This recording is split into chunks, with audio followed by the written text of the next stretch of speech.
Tapos ikaw yung kakanta Lods kasi para walang copyright. At eto na nga. Eto na nga, nasa ano pa rin tayo, sa gitna ng gubat.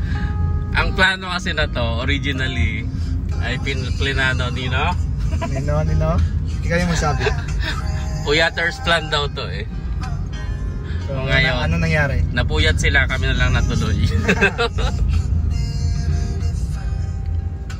So, ang shoutouts mamaya na lang. Mamaya na lang. Oo. Over mo na lang. Yan, ipa-flash na lang namin yung flash na lang yung pangalan dito. sa baba. Oo. Ng mga nagplano tapos hindi naman Natuloy. hindi natuloy. Best in planning, no execution. So, panoorin nyo na lang kami paano namin isa katuparan ng plano nyo, ha? Kami na lang tutupad.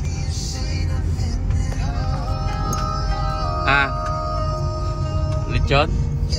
Puyat.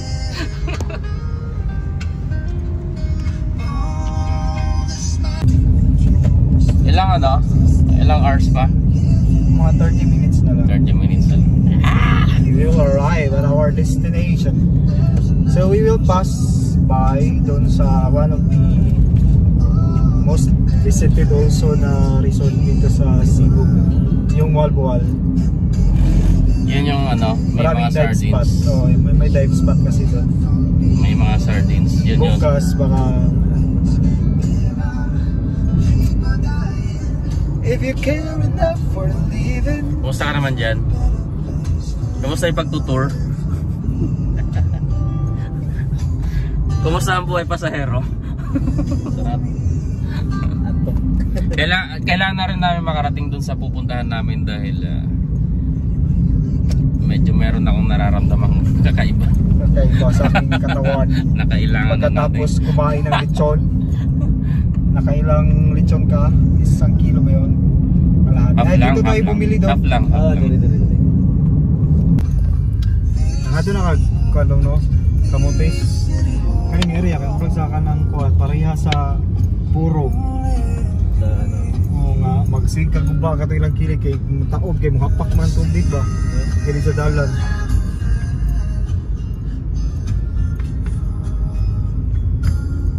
Kaya ba yung ani?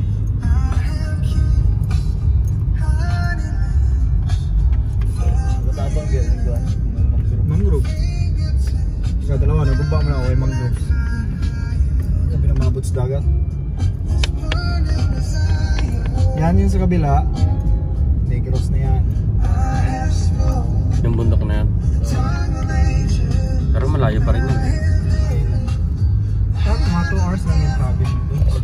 Nagsika. Galing ka dito. May pantalan kasi dito. Gusto mo pumunta? Next time.